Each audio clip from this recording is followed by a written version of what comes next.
नमस्कार, मैं हूं अंकुर और आप देख रहे हैं सत्यहिंदी.com।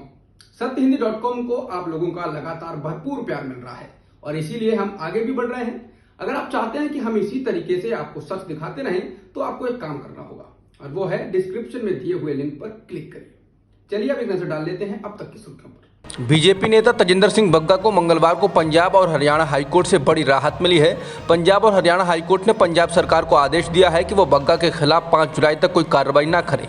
हाईकोर्ट ने पिछले हफ्ते मोहाली की एक अदालत द्वारा बग्गा के खिलाफ जारी किए गए गिरफ्तारी वारंट पर रोक लगाने की मांग को लेकर हाईकोर्ट में याचिका दायर की थी। मोहाली कोर्ट ने पंजाब पुलिस के द्वारा बग्गा के खिलाफ दर्ज मुकदमे के मामले में गिरफ्तारी वारंट जारी किया था। बग्गा की गिरफ्तारी को लेकर पंजाब, हरियाणा और दिल्ली पुलिस आमने सामने आ गई थी और जब पंजाब पुलिस बग्गा को दिल्ली स्थित उनके आवास से गिरफ्तार करके ले जा रही थी तब हरियाणा पुलिस ने कुरुक्षेत्र में उसे रोक लिया था। इसके बाद हरियाणा पुलिस ने बग्गा को दिल्ली पुलिस को सौंप दिया था।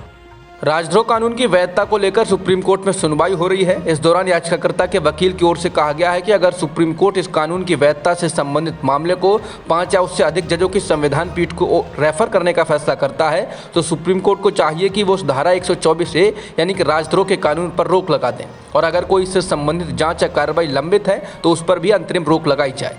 बता दें, सुप्रीम कोर्ट के केदारनाथ सिंह के फैसले ने 1962 में धारा 124A की वैधता को बरकरार रखा था जिसे 5 जजों की संविधान पीठ ने दिया था, लेकिन अब इसको फिर से चुनौती दी गई है। केंद्र सरकार ने पहले तो इस पर विचार करने से मना किया लेकिन सोमवार को कहा कि वो उस कानून को लेकर दोबारा विचार करने के लिए तैयार है। बिहार में बीजेपी के साथ मिलकर सरकार चलाने वाली जेडीयू ने कहा है कि देश की अर्थव्यवस्था ठीक नहीं है। जेडीयू के राष्ट्रीय सचिव और प्रवक्ता राजीव रंजन प्रसाद ने कहा कि आरबीआई ने जो 2 फैसले सीआरआर और रेपो रेट पर लिए हैं उस पर आरबीआई और केंद्र के बीच सहमति नहीं है, वो एक पेज पर नहीं है। ये एक दिन बाद केंद्रीय वित्त मंत्री के बयान से भी स्पष्ट होता है। इसके साथ ही उन्होंने डॉलर के मुकाबले रुपए की गिरती कीमत को लेकर चिंता जताते हुए कहा कि इससे इंपोर्ट और महंगा होगा और भारत को अपनी विदेशी पूंजी का बड़ा हिस्सा और ज़्यादा खर्च करने के लिए तैयार रहना होगा। उन्होंने मांग की कि केंद्र सरकार को आरबीआई और आर्थिक विशेषज्ञों की सहायता से अल्पकालिक और दीर्घकालिक रणनीति पर काम करना चाहिए। बता दें, रुपया अपने अब तक के सबसे निचले स्तर पर आ गया है।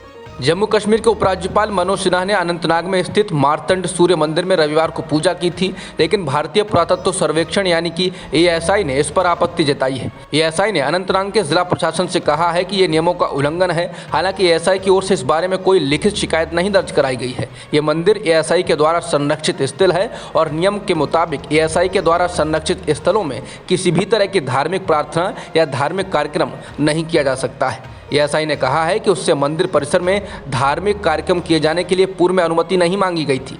एएसआई ने अनंतनाग के जिला प्रशासन से कहा कि इस बात को सुनिश्चित किया जाना चाहिए कि आगे से नियमों का उल्लंघन ना हो। कश्मीरी घाटी से कश्मीरी पंडितों के पलायन को लेकर बनाई गई फिल्म कश्मीर फाइल शुरू से ही विवाद का विषय रही। इस पर आरोप लगे कि इसमें एक तरफा नैरेटिव बनाने की कोशिश की गई है। इस बीच अब इस फिल्म को सिंगापुर सरकार ने प्रतिबंधित करने का फैसला किया है। सिंगापुर सरकार ने सोमवार को एक बयान में कहा कि फिल्म को मुसलमानों के उत्तेजक और एक तरफा चित्रण और कश्मीर में चल रहे संघर्ष में हिंदुओं को सताए जाने के चित्रण के लिए क्लासिफिकेशन से मना कर दिया जाएगा। बयान में कहा गया है कि फिल्म में विभिन्न समुदायों के बीच दुश्मनी पैदा करने और हमारे बहुनस्लीय और बहुधार्मिक समाज में सामाजिक एकता और धार्मिक सद्भाव को बाधित करने की क्षमता है। कांग्रेस के पूर्व अध्यक्ष राहुल गांधी मंगलवार को गुजरात के दाहोद में आदिवासी सत्याग्रह रैली को संबोधित करेंगे। कांग्रेस की कोशिश इसके जरिए राज्य के आदिवासी मतदाताओं को साधने की होगी। पिछले महीने प्रधानमंत्री मोदी भी दाहोद पहुंचे थे और उन्होंने यहां के लिए 20,000 करोड़ रुपए के पैकेज का ऐलान किया था। दिल्ली के मुख्यमंत्री अरविंद केजरीवाल भी इस इलाके में एक चुनावी रैली को संबोधित कर चुके हैं। आम आदमी पार्टी का गुजरात में भारतीय ट्राइबल पार्टी के साथ चुनावी गठबंधन भी हो चुका है। आदिवासी सत्याग्रह रैली के दौरान गुजरात के 500 आदिवासी नेताओं की राहुल गांधी से मुलाकात होगी और इसके बाद ये सभी नेता अपने इलाकों में जाकर चौपाल लगाएंगे। पंजाब पुलिस के मोहाली में स्थित खुफिया दफ्तर में हुए धमाके की जांच जारी है। धमाके में कोई घायल नहीं हुआ है। धमाके के बाद दफ्तर की इमारत के शीशे टूट गए हैं। धमाका सोमवार शाम को 7:45 पर हुआ। ये धमाका रॉकेट प्रोपेल्ड ग्रेनेड यानी कि आरपीजी के जरिए हुआ। एक पुलिस अफसर ने द इंडियन एक्सप्रेस को बताया कि आरपीजी को 2 अज्ञात लोगों ने कुछ दूरी से दफ्तर पर फेंका। ये लोग कार में आए थे और इसके बाद वहां से भाग निकले। आरपीजी फायर किए जाने के बाद एक कार घटनास्थल से जाती हुई देखी गई।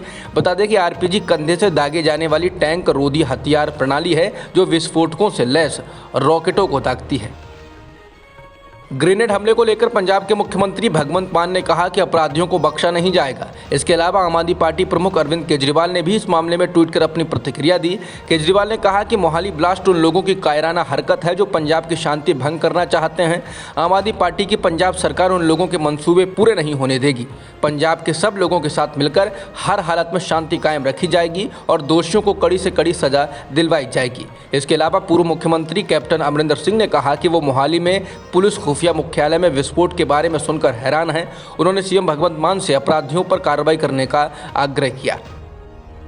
जाति जनगणना कराने का मामला एक बार फिर से तूल पकड़ सकता है। बिहार विधानसभा में नेता प्रतिपक्ष तेजस्वी यादव ने कहा कि वो इस मामले में बिहार से दिल्ली तक पदयात्रा करेंगे। जाति जनगणना की मांग को लेकर बिहार के मुख्यमंत्री नीतीश कुमार और तेजस्वी यादव एक मंच पर हैं। उन्होंने इस मामले में दिल्ली आकर प्रधानमंत्री मोदी से भी मुलाकात की थी। तेजस्वी यादव ने सोमवार को विधानसभा में पत्रकारों से बातचीत में कहा कि जाति जनगणना का प्रस्ताव बिहार विधानसभा और बिहार विधान परिषद में पास हो गया है। उन्होंने कहा कि जाति जनगणना को लेकर और कोई रास्ता नजर नहीं आ रहा है, इसलिए सड़क पर उतरना पड़ेगा और बिहार से दिल्ली तक पदयात्रा करनी पड़ेगी।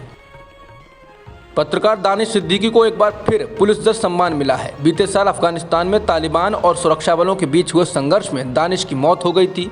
दानिश को इस बार कोरोना के दौरान भारत में की गई उनकी कवरेज के लिए इस सम्मान मिला। इससे पहले साल 2018 में भी उन्हें रोहिंग्या शरणार्थियों के संकट के मामले में पुलिस जज सम्मान से नवाजा गया था। दानिश के साथ ही अदनान आबिदी, सना इरशाद मट्टू और अमित दवे को भी ये पुरस्कार दिया गया है। पत्रकारिता, किताबों, ड्रामा और संगीत के लिए सोमवार को पुलित्जर सम्मान का ऐलान किया गया। बेहद खराब आर्थिक हालात से जूझ रहे श्रीलंका में अब लोगों का गुस्सा थमने का नाम नहीं ले रहा है। प्रदर्शनकारियों के गुस्से का शिकार देश के सबसे बड़े नेता हो रहे हैं। सरकार से बेहद नाराज लोगों ने 2 सांसदों और 3 पूर्व मंत्रियों के घरों को आग लगाने के साथ ही देश के राष्ट्रपति गोटाबाया राजपक्षे के पैतृक घर में भी आग लगा थी। यह घर राजधानी कोलंबो से 250 किलोमीटर दूर हम्बनटोटा में है। घर में बने राष्ट्रपति के माता पिता के स्मारक को भी तहस नहस कर दिया गया। इसके अलावा कुछ बसों को भी आग के हवाले कर दिया गया। पुलिस ने हालात को संभालने के लिए आंसू गैस के गोले छोड़े और पानी की बौछारों का भी इस्तेमाल किया। राजधानी कोलंबो के साथ ही पूरे देश भर में तुरंत प्रभाव से कर्फ्यू लगा दिया गया है। कर्फ्यू और आपातकाल के बीच भी हजारों लोग सड़कों पर उतर आए हैं और उन्होंने पूर्व प्रधानमंत्री महिंदा राजपक्षे के समर्थकों पर हमला किया है। अब तक की खबरों में इतना ही। बाकी खबरों के लिए बने रहिए सत्यहिंदी.com के साथ।